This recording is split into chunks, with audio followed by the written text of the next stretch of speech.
안녕하십니까. 달려라! 우피라의 필목입니다. 오늘의 오밥은요, 민수기 6장 24절에서 26절까지의 말씀입니다. 여호와는 내게 복을 주시고 너를 지키시기를 원하며 여호와는 그의 얼굴을 내게 비추사 은혜 베푸시기를 원하며 여호와는 그 얼굴을 내게로 향하여 드사 평강 주시기를 원하노라 할지니라 하라. 아멘. 네, 오늘 민수기 6장의 말씀은요, 나실인의 법에 대해서 말씀해 주시고 있습니다. 나실인. 이 나실이라는 뜻이요, 분리하다, 봉헌하다, 그런 뜻이 있습니다. 자기를 드리다, 그런 뜻이 되겠습니다. 이 나실인에 대해서 성경 전체에 보게 되면요, 한 세 가지 정도의 나실인이 되는 것을 보게 됩니다. 첫 번째는 태어나기 전부터 나실인이 되는 겁니다. 그러니까 뭐 삼손 같은 경우에 천사가 먼저 와서 부모에게 이야기를 해주죠. 뭐 그런 경우도 있고요. 또 두 번째는 부모님이 서원을 해서 나실인이 되는 것입니다. 뭐 사무엘 같은 경우가 한나가 이제 기도를 하죠. 그래서 이제 그런 거겠죠. 그리고 세 번째는 자기가 자원해서 나실인이 되는 것입니다. 또 나실인이 되고 나서도 또 두 종류로 나뉘는 것을 볼 수 있는데요. 첫 번째가 평생 나실인으로 사는 그런 나실인이 있고요. 또 두 번째는 기한을 정해놓고 그때까지 나실인으로 사는 그런 두 종류의 나실인이 있는 것을 보게 됩니다.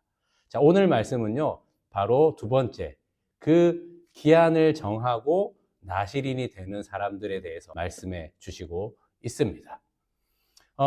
먼저 이 나실인이 되면요, 포도주와 독주를 가까이 해서는 안 됩니다. 포도주 같은 경우에는요, 포도주뿐만 아니라 껍데기나 씨나 뭐 알이나 하여튼 포도에 관련된 거는 하나도 먹으면 되지 않습니다. 당시에 물이 좋지 않아서 포도주에 섞어서 이렇게 먹던 것이 일반적이었는데 그만큼 일상에서 분리되어 거룩하게 살았다라는 것을 알게 됩니다. 또 하나가 무엇이냐면 삭도를 하지 않는 것입니다. 머리를 깎지 않는 거죠. 머리 또한 하나님께 드림이 되었기 때문에 자기가 함부로 깎지 못하는 것입니다. 그리고 세 번째는 또 시체에 가까이 할 수 없고 부모가 돌아가셔도 장례를 할 수가 없는 그 법이 바로 나실인 법입니다. 그래서 그 정한 기한대로 그렇게 살아야 하는 것이죠. 그런데 만약에 부정하게 되는 일, 한 가지 경우를 말씀하고 있는데요. 부지 중에 시체가 자기 몸에 닿았거나 가까이 가게 되었을 때는요, 산비둘기 2마리나 집비둘기 새끼 2마리를 가져와서 번제와 속죄제를 드리고 7일째에 머리를 깎고요, 다시 시작해야 하는 것입니다. 참 어렵죠. 그만큼 나신인으로 산다는 것은 하나님께 철저히 구별되어서 하나님께 드림이 되었다라는 것입니다.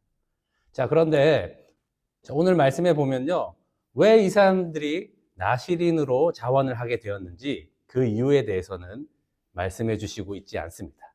한 가지 추측해 볼 수 있는 그런 말씀이 있습니다. 자, 이들이요, 나실인의 그 정한 날짜가 다 지나고 나게 되면 하나님께 제사를 드리게 됩니다. 화목제를 드리고요, 번제를 드리고 소제를 드리고 그리고 속죄제도 드리게 됩니다.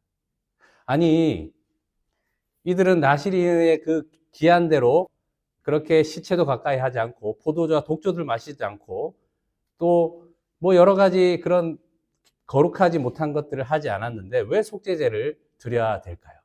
여기서 우리는 추측해 볼 수 있는 것입니다. 이 사람이 나실인으로 그렇게 서원하기 전에 죄가 있었던 것입니다.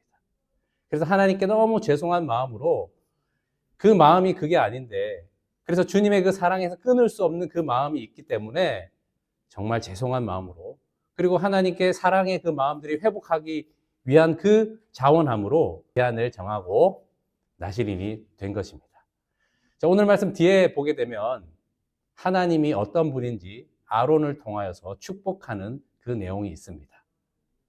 여호와는요, 내게 얼굴을 드사 평강 주시고 은혜 주시고 사랑 주시기를 원하신다라는 것입니다.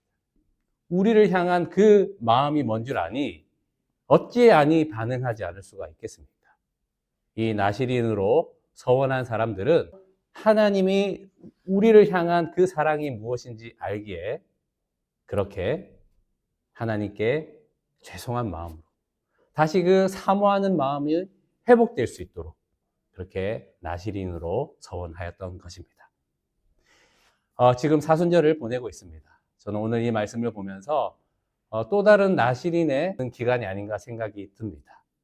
한 사람을 정해서요, 밥 먹는 시간에 금식을 하며 그 사람을 위해서 기도하고 밥값이 남잖아요. 그 밥값을 그 사람에게 밥을 사준다든지 뭐 이런 식으로 우리가 사순절의 나시린과 같이 좀 다른, 좀 구별된, 좀 더 하나님의 마음을 알고 실천할 수 있는 것이 있다면 또 오늘 이 말씀이 우리에게 큰 도전이 되고 또 이것을 통해서 하나님을 사랑하는 그 마음들이 더 깊어지지 않을까 생각이 듭니다. 이 기간을 통해서 하나님의 그 십자가의 죽음, 그 고난을 통해서 부활의 영광에 이르게 되는 그 하나님의 사랑을 베푸는 그런 사순절이 되기를 바랍니다. 기도하겠습니다. 하나님 감사합니다. 사순절을 보내고 있습니다. 나시린이 그 죄를 사함받고 또 하나님을 다시 사랑하고자 서원하였던 것처럼 이 사순절 기간을 통하여서 십자가를 깊이 묵상하며 또 십자가를 지실 수밖에 없었던 그 하나님의 사랑을 조금이라도 나누고 베풀 수 있는 이 사순절이 되어 그 부활의 영광에 맛볼 수 있도록 인도하여 주시옵소서. 예수님의 이름으로 기도합니다. 아멘. 말씀으로 승리하세요. 필몽이었습니다. 끝!